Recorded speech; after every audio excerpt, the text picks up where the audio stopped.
Bom dia! Tudo bem com você? Hoje, o dia amanheceu um pouco diferente. Hoje é o dia que você precisa colocar os pés no chão, analisar o que você realmente quer da sua vida. O importante é o seguinte: lembre-se, com Deus, tudo se torna mais fácil. Com Deus, tudo se torna melhor.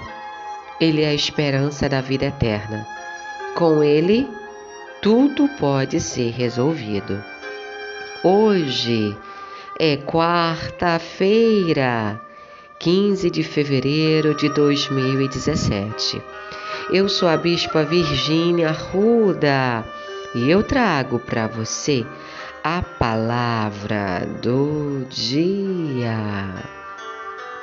Isaías 53, versículo 1 em diante, diz assim: Quem deu crédito à nossa pregação?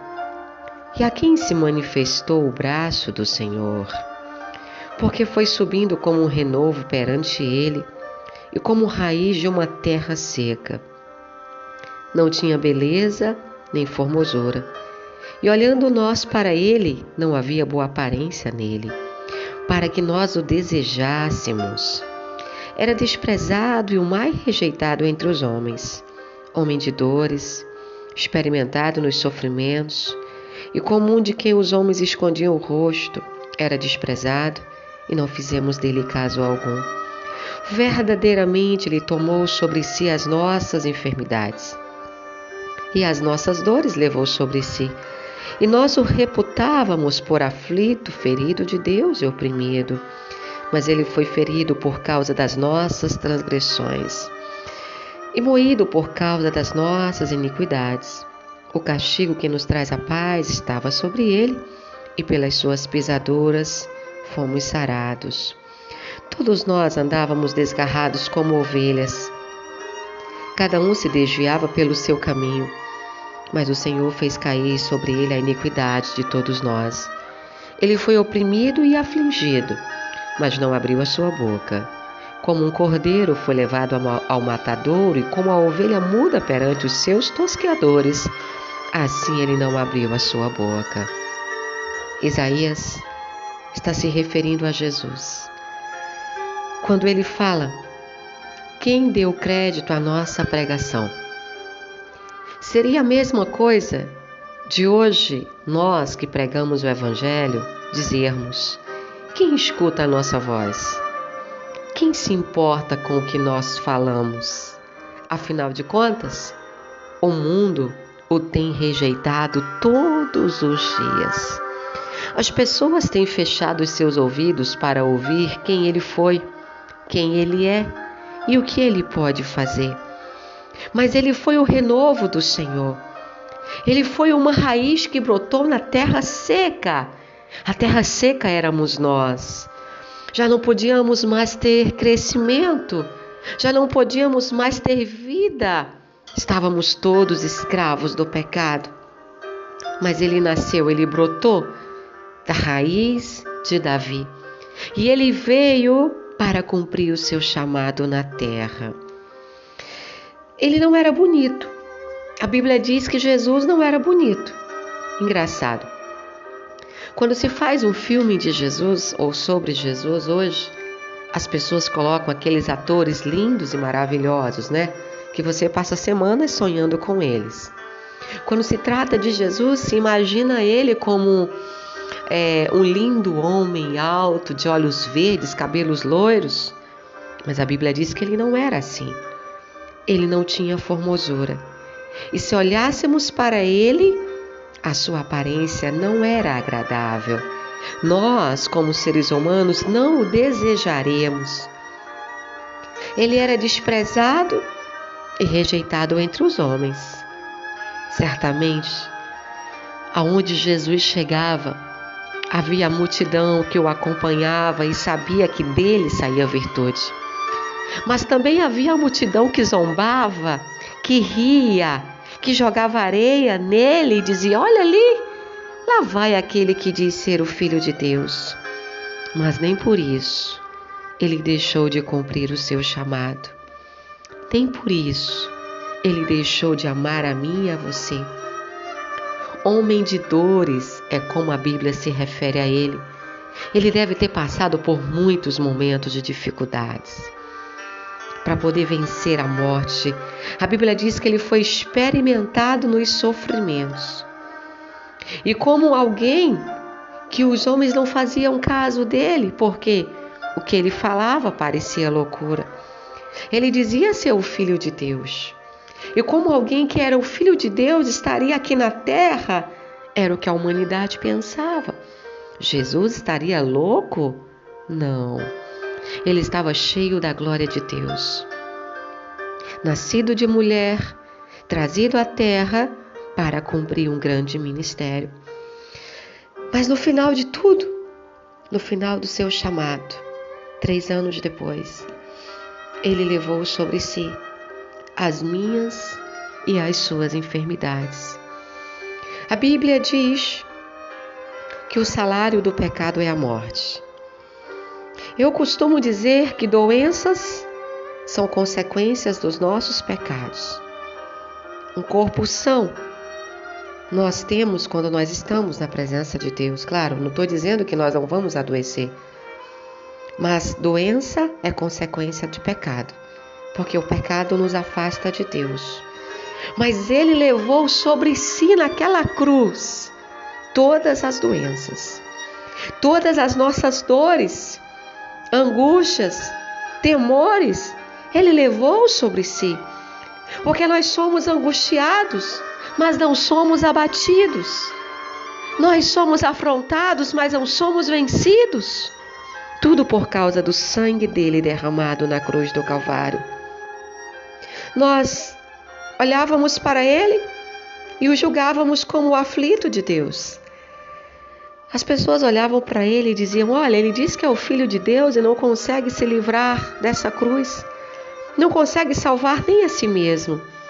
Ele estava salvando muito além de salvar a si. Ele estava salvando a humanidade. Ele foi ferido pelas nossas transgressões. Alguns historiadores chegam a dizer que cada prego que atravessou as mãos e os pés de Jesus eram tão grandes e grossos que perfurariam facilmente o corpo de qualquer pessoa. Imagina só, ele foi crucificado vivo. A cruz que foi preparada não era para ele, era para Barrabás. Mas a multidão resolveu ficar com Barrabás, escolher Barrabás, um estrupador, um ladrão, um salteador, do que escolher Jesus. Mas afinal de contas, esse era o destino dele. Ele precisava morrer para que eu e você tivéssemos vida hoje. Mas a cruz que foi feita não era para Jesus, era para Barrabás. Então a cruz era maior. Barrabás era um homem alto. Barrabás era um homem forte. E a Bíblia diz que os homens, quando foram crucificar Jesus, eles o esticaram, deslocando as suas juntas, rasgando as suas carnes, para que os seus braços e as suas pernas ficassem na posição ideal para colocar os pregos. Depois disso, ele foi açoitado mais ainda. Ele já tinha carregado a cruz até o Gólgota. No caminho ele não aguenta tamanho peso, tamanha dor, e ele cai no chão. E ali ele é açoitado, ele é chicoteado, ele foi cuspido na face, ele levou chutes e pontapés por mim e por você. Quando ele é colocado na cruz, ele é crucificado no meio de 2 ladrões. Ele foi moído pelas nossas iniquidades. Ele foi moído pelos seus pecados. O castigo que nos traz a paz, que era a morte, o castigo da morte, estava sobre ele. E pelas suas pisaduras, eu e você fomos sarados. Teve um momento de tanta aflição de Jesus naquela cruz que ele olha para o céu e ele diz: Pai, por que me desamparaste? Na hora da própria morte, ele se sentiu sozinho. Pai, Pai, por que me desamparaste? Imagina a angústia de Jesus, sabendo que precisava passar por tudo aquilo e ele não podia fugir do seu chamado. Como ele orou no jardim do Getsêmani e disse: Pai, afasta de mim esse cálice. Todavia, se não for possível, se essa for a tua vontade, que assim seja. E eu e você andávamos pelo mundo como ovelhas perdidas que não tínhamos direção. Desviávamos de um caminho para o outro. Mas através da morte dele na cruz do Calvário, quando ele disse: está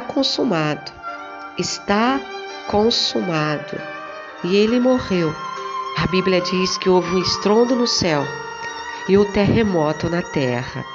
O véu se rasgou. E é por isso que hoje eu e você somos livres para orar e para termos livre acesso a Deus, que é o nosso juiz. Jesus, o nosso advogado, o nosso mediador, e o Espírito Santo, o nosso intercessor. Ele foi oprimido, mas ele não abriu a boca. Como uma ovelha, ele foi levado ao matadouro em silêncio.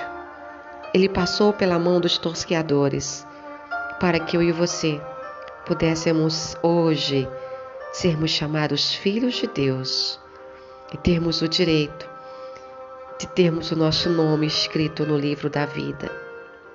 Muito bem, esse sacrifício foi por mim e foi por você.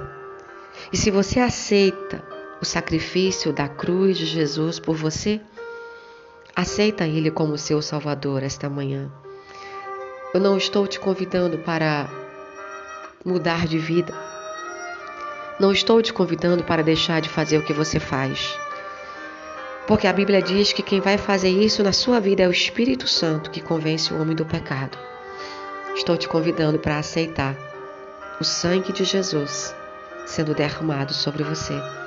Estou te convidando para aceitar o sacrifício que Ele fez como uma prova de amor por você.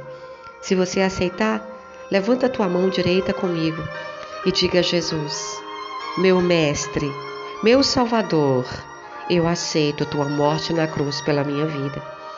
Perdoe os meus pecados. Seja o meu Salvador a partir de hoje. Me lava no sangue derramado na cruz e escreve o meu nome no livro da vida. Amém? E assim, o Senhor vai guiar os teus passos, cuidar de você e fazer coisas novas acontecer a partir desse momento e transformar você de dentro para fora. Que o Senhor te abençoe e te guarde. Que Ele faça resplandecer o rosto dele sobre você e te dê a paz. Amanhã, se o Senhor permitir, eu volto na palavra do dia. E amanhã tem campanha do jejum de Daniel na nossa igreja. Estaremos com uma pregação super especial.